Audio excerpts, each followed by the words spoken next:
Hi guys, well, welcome back and thank you again for tuning in. Please do subscribe if you're not already subscribing, and like the video if you do indeed like the video. Okay, so this is video 2 of a series of 4 short films looking at the user interface of the Tesla Model 3. In video 1, which you may or may not have seen, if you haven't, there is a card on the screen now for that. In video 1, we took a look at the right-hand side, or an overview of the whole screen, but then particularly the driver information on the right-hand side and the quick buttons there, and also the top button. The buttons on the top of the screen, we looked at those as well. In this video, though, we're going to focus on the satellite navigation, and we're going to look at all the buttons and functions of the satellite navigation, how you set your satellite navigation, and all the various options that are in place for that. So let's jump straight in.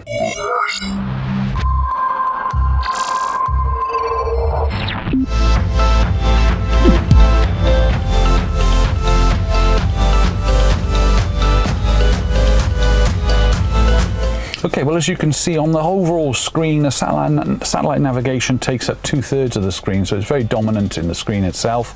And at the moment, this view is the map view. If you've got premium connectivity, and I am going to do a separate video on that because I'm right on the fence at the moment as to whether I need that or not. I am currently subscribed to it. But you can change that from map view to satellite view. And, you know, it is, I've got to say, it is, you know, very buttery smooth satellite view. It's provided by Google, so it's you know, it's obviously good quality. You can zoom in, and you know, you can do pretty much everything you would expect to be able to do. And when I first had the car, I've got to say, I always had it on that view. But I'm starting to warm just to that view. It sort of matches that side a bit better. It's not as dramatic a contrast, if you like, and you know, it gives you everything you need to know, and it's not, I do find the other one a little bit distracting now and again. You're sort of looking at scenery and stuff where you shouldn't be. So I don't know, really difficult. I'm on the fence with it. Let me know in the comments what your thoughts are, which view you have. But for this video, we're going to keep it on the map view itself. And let's have a little look at the buttons that we've got, and I will cut to some footage of me driving for this because we do need to see some driving footage for the satellite navigation. But just to run through the buttons when you're in a parked situation, first of all, you've got the button that either gives you the normal map view, or you know, you're always pointing north, which you know, is the one I prefer. So that's just activated from that switch there. You've also got to zoom in and zoom out, and obviously I'm putting my hand across the screen here. I'll try with the other hand. So you can zoom in on the map or zoom out on the map like that. That can also be done with just the pinch, and you can rotate and all the usual controls.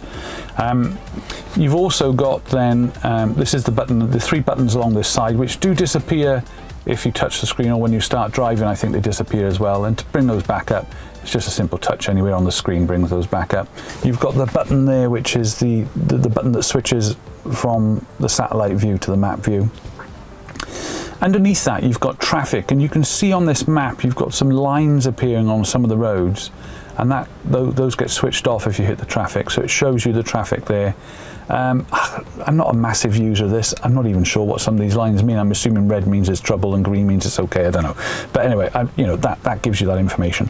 I should point out actually that if you lose traffic, that traffic visualization, you lose if you don't subscribe to premium connectivity.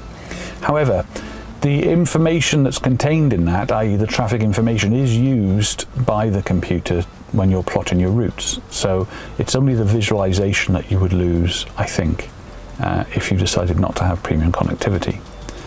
Underneath that, you can see there's a little charging sign. If you hit that, it brings up all the chargers, the superchargers, and chargers that are within range. An addition recently is that you can now select across the top here from sort of full power superchargers to normal superchargers to destination chargers as well.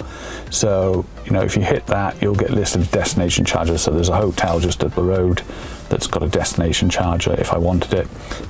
But for normal superchargers, you take that off, and you've got, I think that one is sort of 150 kilowatts plus, and then this one is 130, I think. No, here we are. There we are, we're learning together. Every day's a school day. So the 2 symbols is your 50 kilowatt chargers. and these are actually third-party ones, but they're a long way away. 267 miles. Are they in alphabetical order or something? Wow. Okay. Button 3, obviously with the 3 symbol, that's definitely the one for your Tesla superchargers.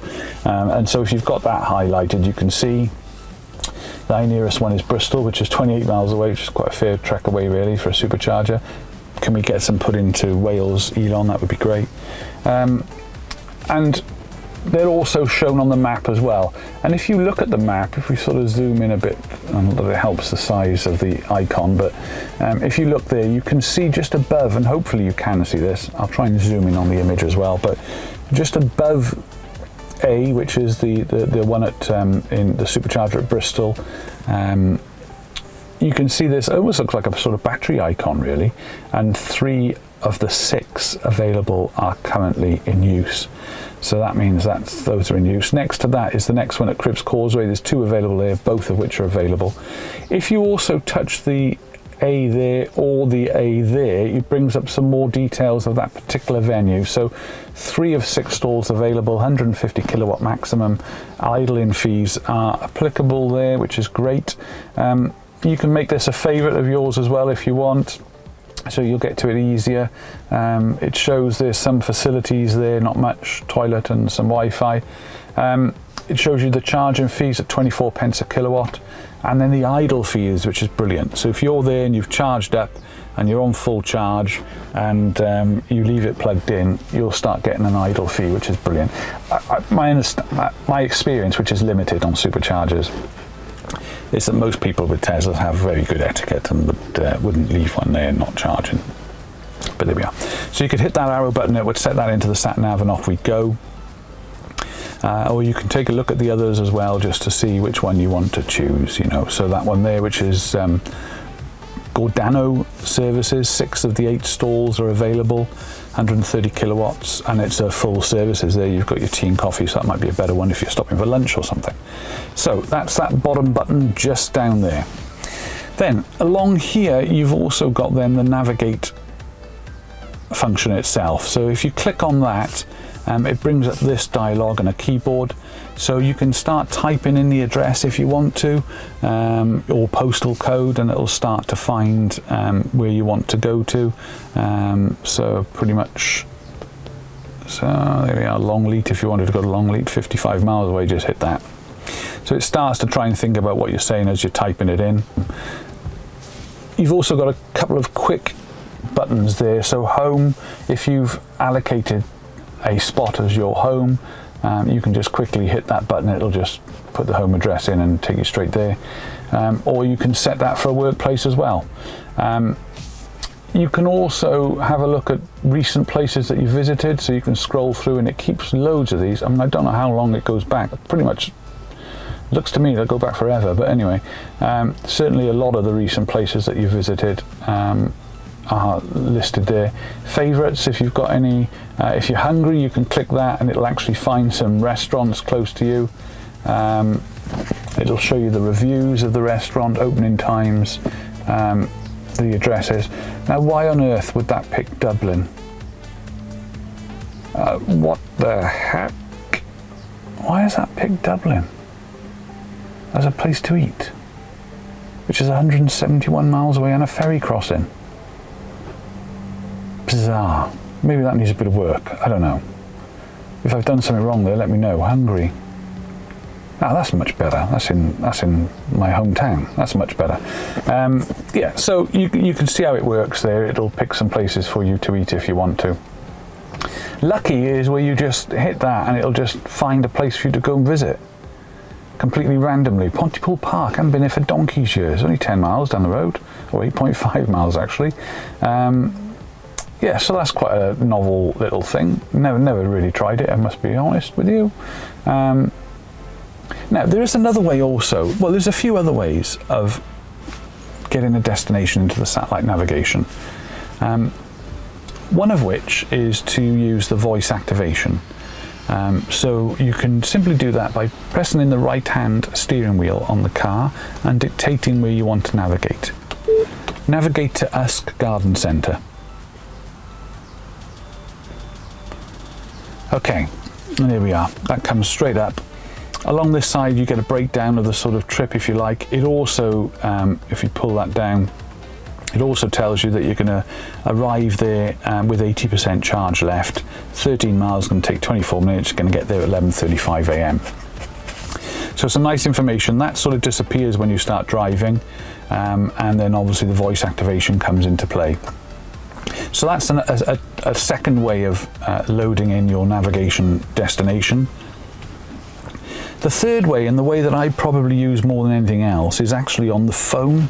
If you're on your home screen on your phone, and then you simply go to Google Maps, and you can type in a destination here. So you could be lying in bed doing this, or you could be, sat in the settee at home, and you just type in a destination, Garden Centre in Usk, and then at the bottom you've got this card. If you swipe that up, you'll see then there's a send to button at the top, and if you hit that, then you can see the Tesla app is at the bottom there, and now I'll try and refocus onto the screen, but as soon as you hit that, it sends that to the car, and then wham, that's in as a destination as soon as you come in the car.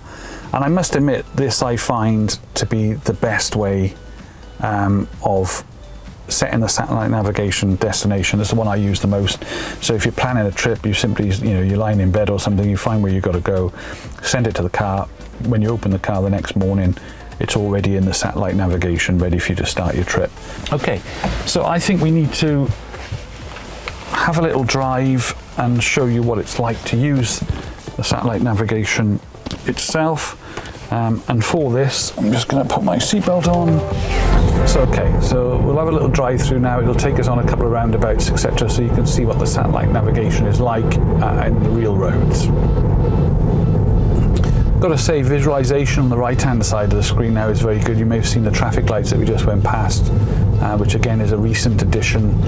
Even though I haven't got full self-driving in this car, it's a recent addition to the software where you can have the visualization of full self-drive, even though you're not actually subscribing to it.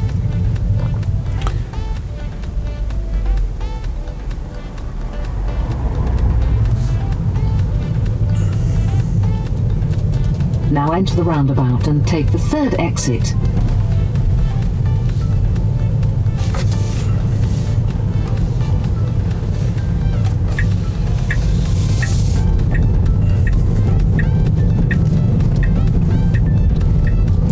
As we come to the next roundabout, I'm actually going to zoom in a bit, I think, just to give you a bit of a better view of the screen itself. Hopefully, if I can. Might not be able to.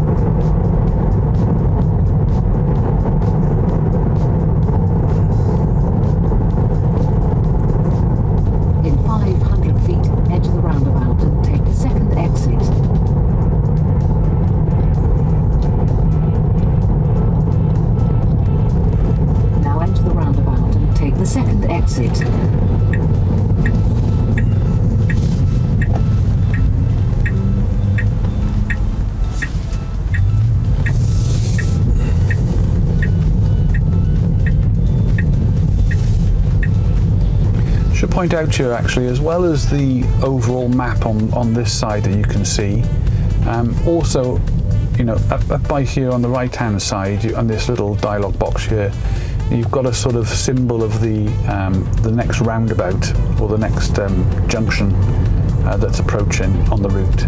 So you can see I'm less than in 500 right feet, on it now. Enter the roundabout and take the third exit. So you've got a visualization there of the roundabout as well, even though it's not zooming in massively close on here.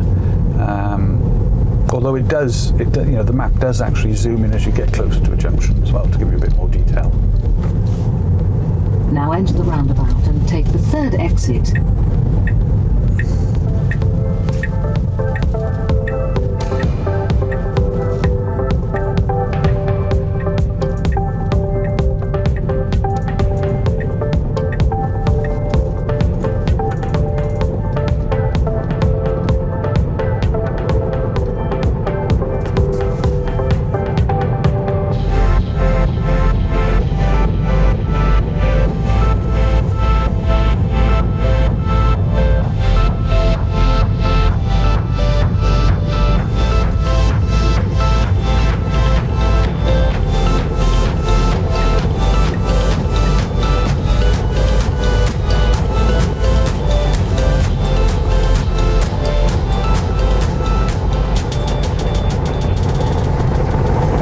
Okay. I'm actually now going to cancel that navigation and set home as my navigation point because we don't really want to go to Usk Garden Centre. It's going to take me back the way we've come, but we'll just follow that Sat Nav now just to get a few more examples of how the satellite navigation works. In 1,000 feet, enter the roundabout and take the 5th exit. One other thing to say, actually, when the voice is actually giving you instructions, you can adjust the volume of the voice when she's speaking just by using the left scroll wheel up and down. Even if music is playing in the background, you can still adjust the voice part only, which is really handy. So I'll give you a demonstration of that. You won't be able to see me on the wheel. I don't think the shot's wide enough, but you will be able to see to hear the difference, hopefully.